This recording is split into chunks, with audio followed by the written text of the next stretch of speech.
Muy buenas tardes. Siendo las 14 horas del día 28 de diciembre del 2014, se dará inicio a la audiencia de vinculación a proceso dentro de la causa penal 1978/2014 por el delito de homicidio calificado, cometido en perjuicio de quien en vida llevaba el nombre de Alejandro Campos Rodríguez, por lo que se le pide a los intervinientes guardar el debido decoro o podrían ser desalojados de la sala. Todos de pie, por favor. Buenas tardes, tomen asiento, por favor. Procederemos a individualizar a las partes. Por parte de la Fiscalía, ¿quién comparece? Muy buenas tardes, su señoría. Comparece ante usted la licenciada en Derecho, Valeria Linet Rojas Villalaz, agente del Ministerio Público, adscrito a la Agencia de Delitos contra la Vida e Integridad de las Personas, con datos de notificación y cédula profesional debidamente registrados ante la administración de esta sala. ¿Quién le acompaña? Buenas tardes, su señoría. Comparece ante usted, licenciado en Derecho Luis Ignacio Ramírez Guerra, agente del Ministerio Público, adscrito a la Agencia de Delitos contra la Vida y la Integridad de las Personas, con formas de notificación y cédula profesional debidamente registrados ante la administración de este tribunal. Por parte de la defensa, ¿quién comparece? Buenas tardes, su señoría. Comparece ante usted la licenciada en Derecho, Laura Isabel Gómez Aguilera, en mi calidad de defensor privado, con datos de identificación, notificación y cédula profesional debidamente registrados ante la administración de esta sala. Muchas gracias. ¿Quién le acompaña, perdón? El licenciado en Derecho, Francisco Daniel Ortiz Merino, con los datos de identificación y notificación ya registrados ante la sala de este tribunal. Muchas gracias. Entonces damos inicio a la audiencia solicitada por la Fiscalía. Por tal motivo, Fiscalía tiene el uso de la voz. Gracias, su señoría. Solicito permiso para trasladarme en sala. Adelante. Bien, su señoría. En este acto, con fundamento en el artículo 19 constitucional, en relación al 316 del Código Nacional de Procedimientos Penales, y una vez agotados los requisitos establecidos en dicho artículo, solicito que se vincule a proceso a la de nombre Raquel Castillo Padilla, por la probable responsabilidad de un hecho que la ley considera como delito, siendo que el día 21 de diciembre del 2014, aproximadamente a las 5:40 horas, una persona llamó a emergencias dando informe de unos supuestos hechos delictivos, por lo cual agentes de la policía se trasladaron inmediatamente al domicilio, ubicado en calle Reforma 321 con interior 5A, en Lomas de Chapultepec, encontrando así a quien en vida llevaba el nombre de Alejandro Campos Rodríguez, ensangrentado y herido en el área torácica, junto con dos féminas, una de ellas de nombre Raquel Castillo Padilla, esposa de Eloy Oxiso, y Cristal Fernández, vecina del mismo edificio, a quien le fueron tomados sus datos, y dijo que se había tratado de un accidente, que Raquel se estaba defendiendo de su marido, siendo que los hechos narrados anteriormente son considerados por la ley como delito tipificado en el artículo 302 en relación al 315 del Código Penal Federal, correspondiente al delito de homicidio calificado, de quien en vida llevaba el nombre de Alejandro Campos Rodríguez, en razón de la existencia de las calificativas de premeditación, alevosía, ventaja y traición, toda vez que violando la tácita promesa de relación por parentesco y al existir una distancia considerable, un tiempo prudente entre ambos, se presume que la hoy imputada tuvo el tiempo suficiente para tomar un cuchillo, aguardar la llegada de la víctima y así causar intencionalmente la lesión mortal. Esta carpeta cuenta con los datos de prueba pertinentes que relacionan a Raquel Castillo Padilla como autora directa de este fatal suceso, los cuales son: el informe de necropsia a cargo del doctor Pedro Miguel Valeriano, perito médico legista de la Procuraduría General de Justicia, en donde determina que las heridas producidas por arma punzocortante, así como el trayecto dentro del cuerpo de la víctima, provocaron su muerte. El reporte policial a cargo del agente Alberto Jesús Olavarrieta, en donde al arribar al lugar de los hechos encuentra el cuerpo del occiso retirando su camisa ensangrentada y recolectando un cuchillo con rasgos biológicos. Contamos con el acta de cadena de custodia del objeto, consistente en un cuchillo de cocina con rasgos biológicos, el cual se presume ser el arma letal utilizada por Raquel para cometer el hecho, toda vez que concuerda perfectamente con las heridas inferidas que causaron la muerte de Eloy Oxiso. El acta de cadena de custodia del objeto, consistente en una camisa de caballero extraída del cuerpo del occiso con roturas ensangrentadas que confirman la realización del hecho. La declaración de la de nombre Yanina Domínguez, en donde la misma establece que ha recibido amenazas de muerte por parte de la imputada, así como maldiciones, al enterarse que ésta declararía. Su señoría, es evidente que la imputada quiere ocultar el hecho amenazando a la señorita Yanina. Contamos también con la entrevista del señor Tomás Andrade Ochoa, portero del edificio donde se establece el domicilio conyugal, lugar en donde ocurrieron los hechos, en donde hace referencia a la situación de violencia en la que se encontraba la pareja desde hacía ya tiempo, manifestando que existía una amenaza de muerte por parte de la señorita Raquel hacia Eloy Oxiso. Por último, y no menos importante, esta carpeta cuenta con la declaración de la imputada Raquel Castillo Padilla, que con los datos de prueba antes mencionados corrobora así las circunstancias de tiempo, modo y lugar. Su señoría, es por eso que esta fiscalía, una vez agotada todos los datos de prueba, satisfaciendo los requisitos del artículo 316 del Código Nacional de Procedimientos Penales, solicita que se vincule a proceso a la de nombre Raquel Castillo Padilla. Es cuanto, su señoría. Muchas gracias. ¿Defensa, algo que manifestar? Claro que sí, su señoría. Solicito permiso para trasladarme en sala. Adelante.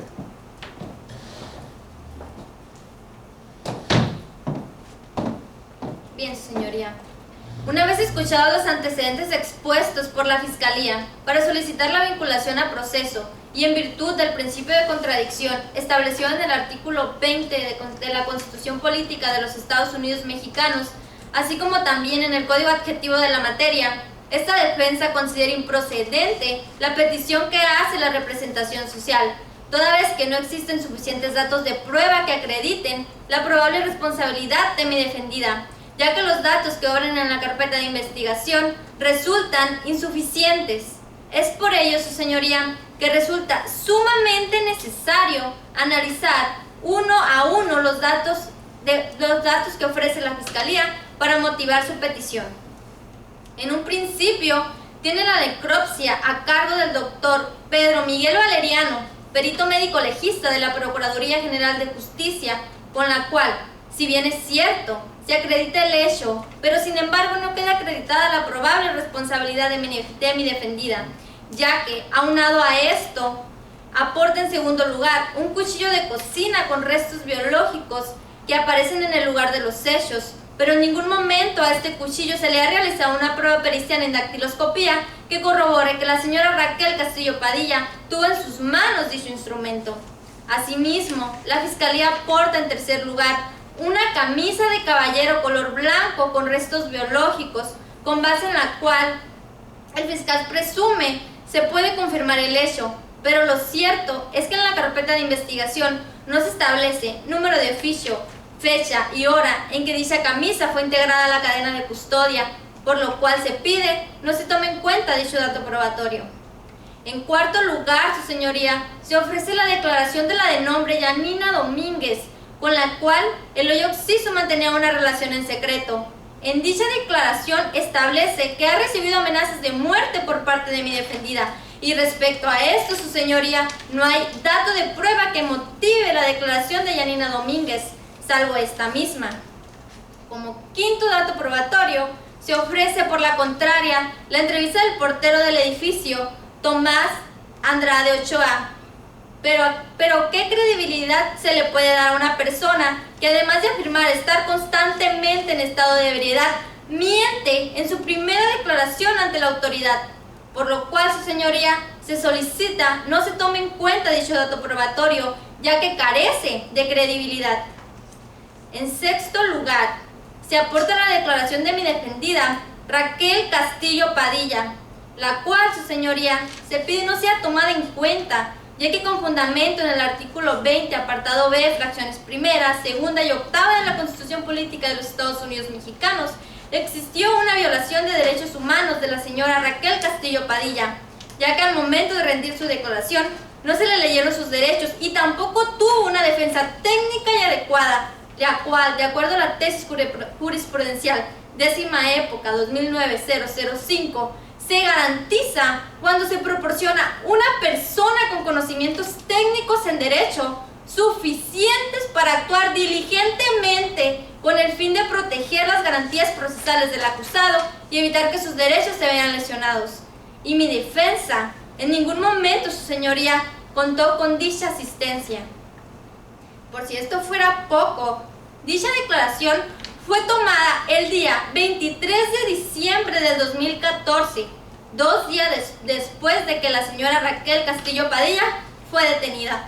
Lo que quiere decir que transcurrieron más de 48 horas en las cuales el fiscal la mantuviera retenida sin haberla puesto a disposición de una autoridad judicial. Esto con base en el artículo 16, párrafo 10 constitucional y con fundamento en el artículo 20, apartado A, fracción novena de dicho ordenamiento, que establece que toda prueba obtenida con violación de derechos fundamentales será nula. Se solicita a su señoría que no se tome en cuenta dicho dato probatorio. Además, su señoría, con las declaraciones de la señora Cristal Fernández Martínez y la señora Gabriela Enrique Pons, no queda duda alguna que mi representada es una persona excepcional, responsable, una gran mujer y amiga, así como también una valiosa persona tanto a nivel profesional como a nivel personal. Por lo tanto, su señoría, con fundamento en el artículo 319 del Código Nacional de Procedimientos Penales, se niegue la petición del representante social, se dicte un acto de vinculación a proceso y se ponga en inmediata libertad a la señora Raquel Castillo Padilla. Es cuanto, su señoría. Muchas gracias. Habiendo escuchado a las partes, este juzgador dicta un auto de vinculación a proceso en contra de la señorita Raquel Castillo Padilla. ¿Alguna otra petición por las partes? Sí, señoría. La petición de medidas cautelares. Permiso para desplazarme a la sala. Adelante.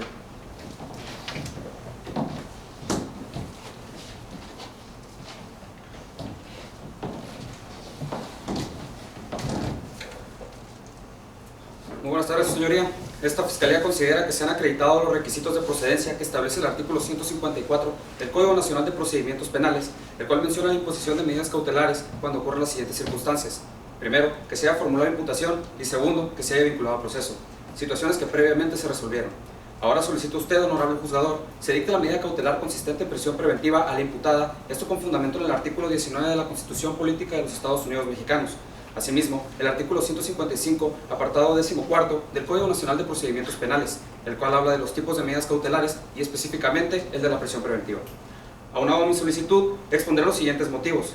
El primero, en razón de la posibilidad que existe de que la hoy imputada se sustraiga de la acción de la justicia, esto con fundamento en el artículo 168 del Código Nacional de Procedimientos Penales, ya que el arraigo con el que cuenta Raquel Castillo Padilla no garantiza la comparecencia de la misma en el proceso, porque se tiene conocimiento de que sus padres cuentan con una residencia en la ciudad de Nabolato, estado de Sinaloa.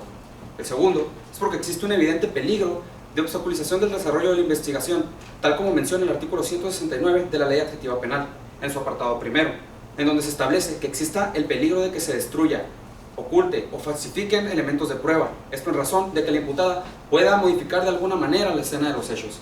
Y el tercero es porque se debe de garantizar la protección a los testigos, situación que se prevé en el artículo 170 de la normatividad utilizada, ya que la testigo, Yanina Domínguez, ha recibido constantes amenazas hacia su persona y a su hijo nonato, manifestándole que atestiguar en su contra, en palabras de la imputada, lo pagaría muy caro.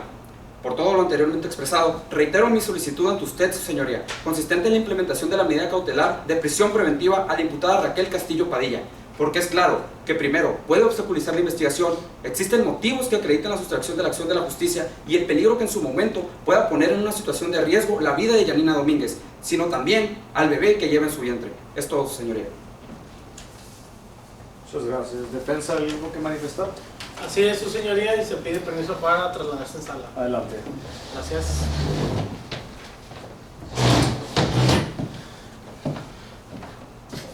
Se solicita a su señoría que no se imponga la medida cautelar de solicitar por el agente adscrito a la representación social a lo que hace su solicitud de prisión preventiva. Es menester mencionar que efectivamente dichas medidas deben de asegurar la presencia del imputado en el procedimiento.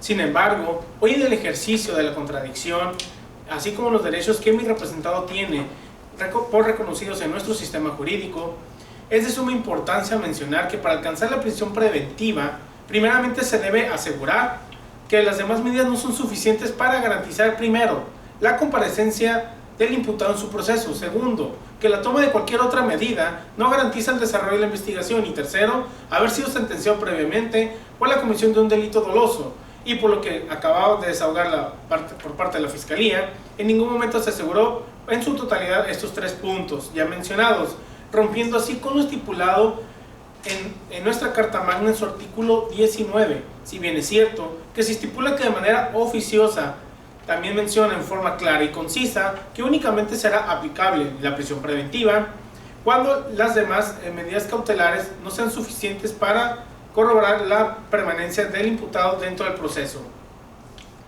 Todo esto, su señoría, tiene su sustento dentro de las reglas mínimas de Tokio en sus numerales 1.5 y 2.3, pero sobre todo en su artículo número 6, estableciendo en forma general estas reglas mínimas de Tokio como un principio fundamental, que la prisión preventiva será buscada única y exclusivamente como último recurso. Así, todo esto reconocido también desde el Pacto de San José en su artículo 7, fracción 5, buscando con todo ello la protección suprema a la libertad de nuestro representado, de acuerdo al principio fundamental dentro de nuestro sistema acusatorio, que es también la presunción de inocencia, consagrados constitucionalmente, agregando a ello el derecho fundamental de Raquel para seguir ejerciendo su profesión de manera libre dentro del apartado artículo 5 constitucional. Raquel en ningún momento ha manifestado su intencionalidad de salir de esta circunscripción que nos atañe al proceso para evadir la acción de la justicia, toda vez que ella misma acudió a la autoridad el día de los hechos. Raquel no cuenta con antecedentes penales, ni mucho menos cuenta con otro proceso diverso abierto a este. Además, es una profesionista en licenciatura en Derecho y cuenta con un trabajo digno y lícito dentro del Tribunal de Justicia de la Ciudad de México, por lo que le solicito a usted, su señoría, que se tome en cuenta para la imposición de una medida cautelar, si es que esta es necesaria, la contemplada en el numeral 155 del Código Nacional de Procedimientos Penales, en su fracción primera, así como en su conjunto con la fracción quinta del mismo articulado, por lo que le solicito que no se permita la medida cautelar de prisión preventiva. Es todo, su señoría. Muchas gracias. Habiendo escuchado las partes, me tomo la libertad de declarar un breve receso para resolver. Gracias.